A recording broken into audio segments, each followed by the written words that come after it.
Ang totoo, ang gobyerno natin bulok na. Ipagpalagay ang gobyerno natin isang sasakyan. Maski pa-overhaul mo yan, palitan mo na ng pyesa, hindi pa rin naandar. Kailangan bago. We have good laws, but the implementation is bad. Pagpalagay mo na lang, pag-file ka ng kaso ngayon.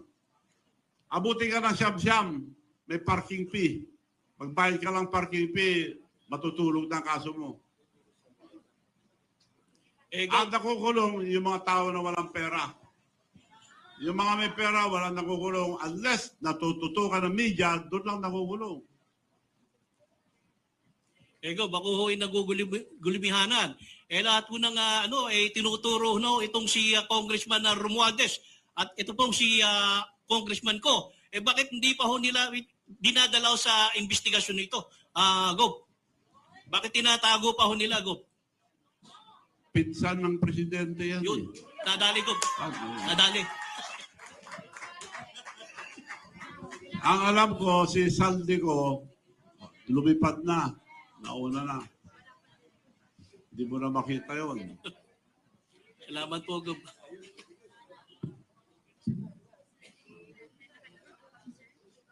Hi, Sir. Dayan Liar po from Radyo Pilipinas. Sir, sa isang interview, sinabi niyo na kayo ay umaatras na ng suporta sa Pangulo. At isa po ba sa dahilan ay dahil hindi nabigyan ng pwesto o posisyon bilang director sa PCSO ang anak ninyo?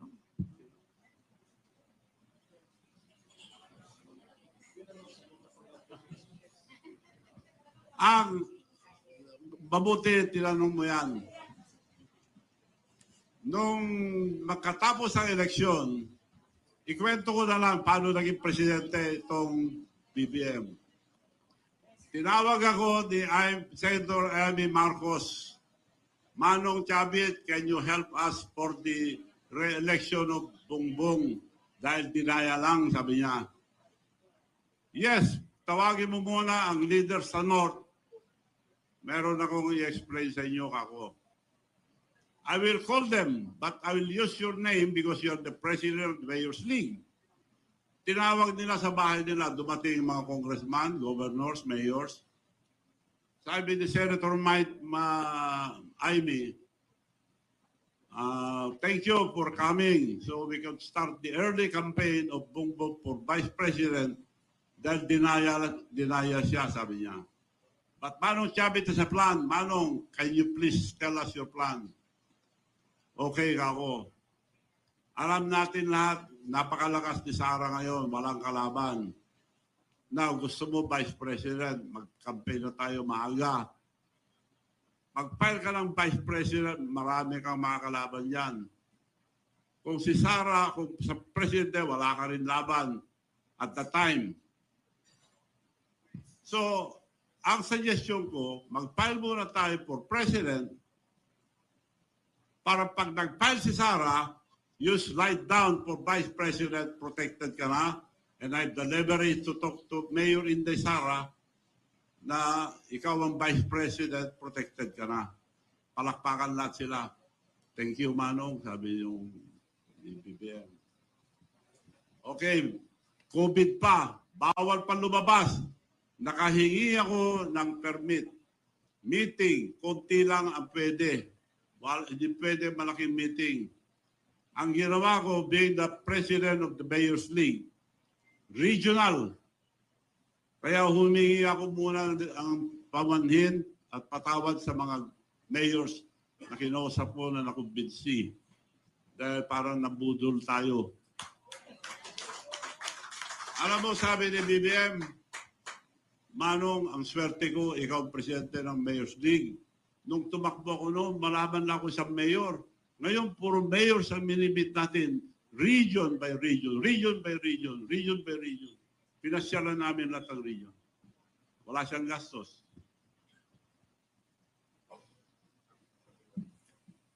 So yun ang totoong nangyari.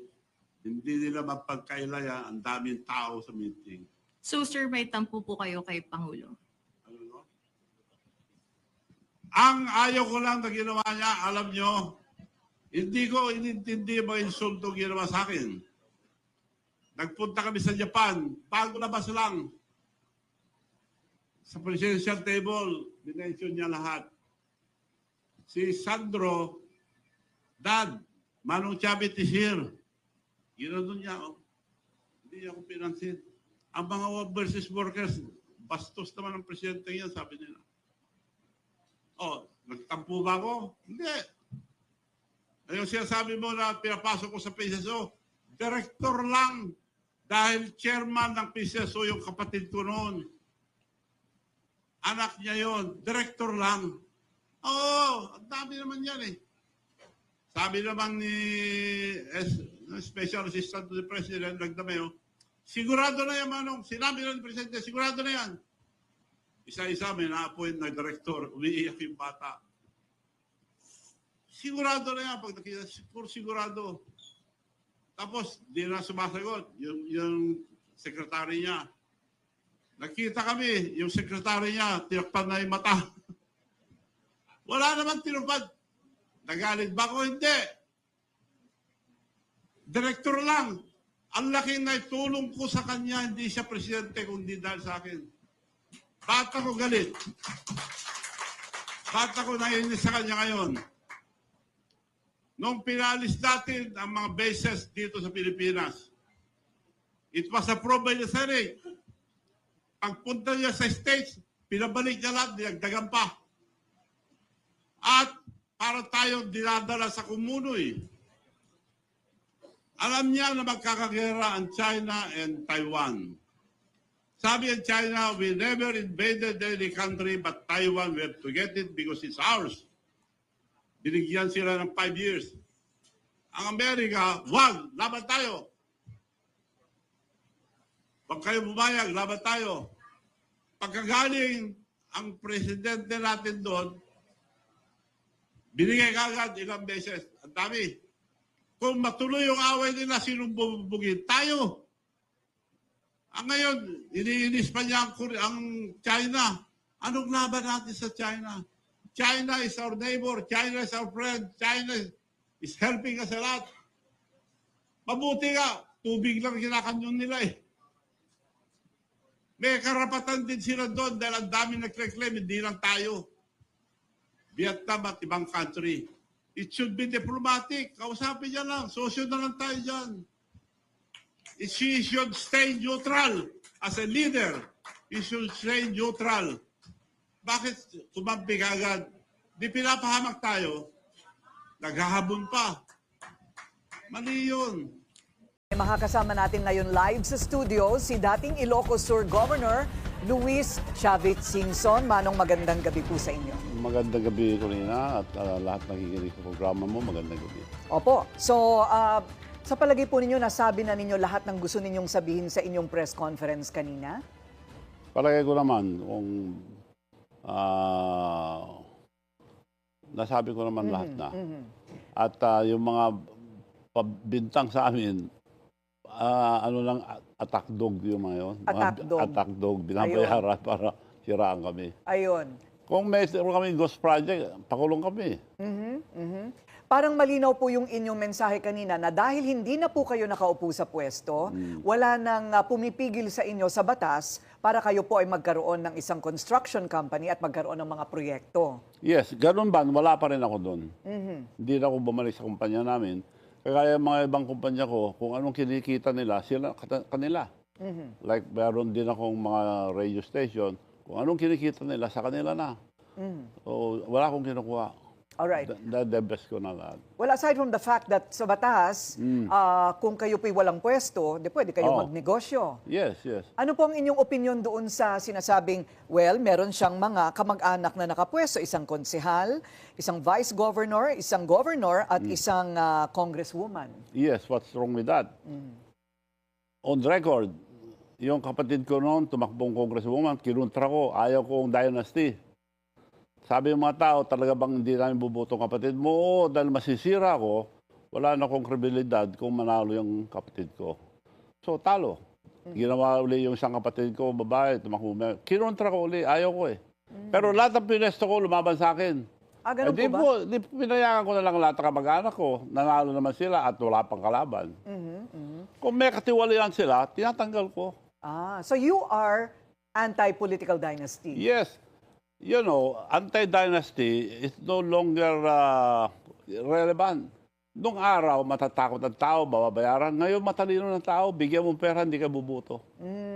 Okay. Ngayon, second election na, walang kalaban lahat mga kamag-anak ko, nanalo lahat sila. Walang kalaban yung governor, walang kalaban yung vice governor, walang kalaban yung mayor, walang kalaban ng mga board members. Dahil content ng tao, naglilingkod kami, tinutulungan na yung mga farmers at negosyante. Okay, kasi kung hindi na maboboto ang Singson dyan sa inyong Yes, lugar. of Ano? course. Okay, pero ito pong mga sinasabing proyekto na sa ilalim po ng SATRAP, Yes. yung inyong pong construction company, wala pong kinalaman yung pagkakapanalo po ninyo sa dapat ay bidding Yes. doon sa mga nakapwesto ninyong mga kamag-anak? Hindi. Hindi kami kumukuha doon sa funded by the province. Sa national government yun. Iyon. Kasi local sila at hiwalay yun Yes, sa national hiwalay. project. Hiwalay. So, meron po bang nagsasabi na ang inyo pong mga proyekto ay substandard? May gumuho na ba? Wala. Parurusahan ko ang aking mag-anak o mga kontraktor ko kung meron.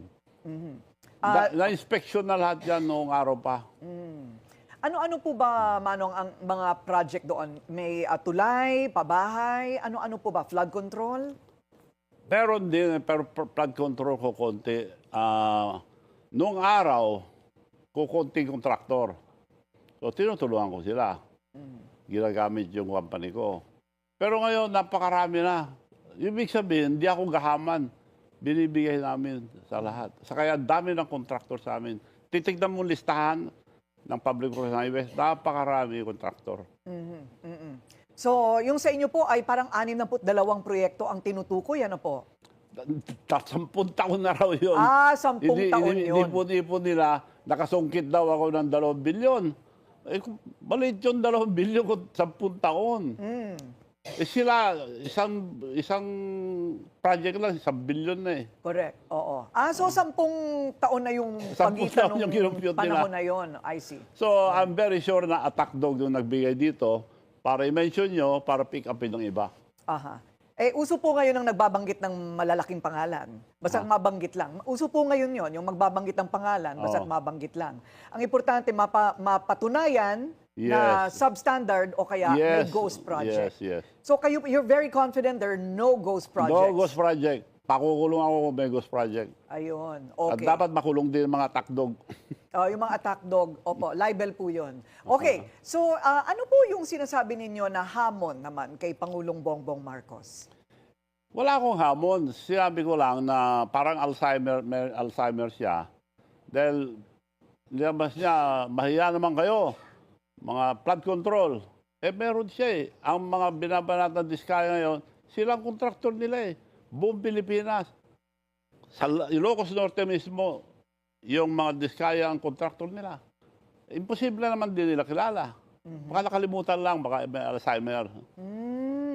Okay, ulitin ko lang yun na ang mga Diskaya rin po Ang kontraktor nila, Presidente, sa probinsya nila. sa probinsya nila, ayun. So ang kailangan makita doon, kung totoo po yun, Yun ang unang imbestigahan nila dapat.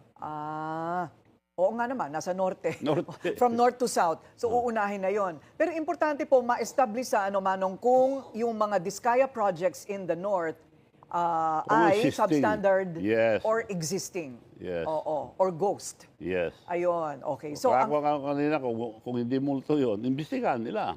correct. So you're also confident, so lahat po ng mga pagtutukoy sa inyo ay puro salita at walang patutunguhan? Wala po. At, Attack dog, puro attack dog. opo. It's natural in politics. Batuhan ng putik yan.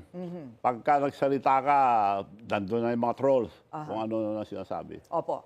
So ang susunod, ang sinasabi po ninyong kailangan ang sumunod agad ay ang pag-imbestiga ng mga flood control projects ng mga Diskaya sa probinsya ng mga Marcos. Yes.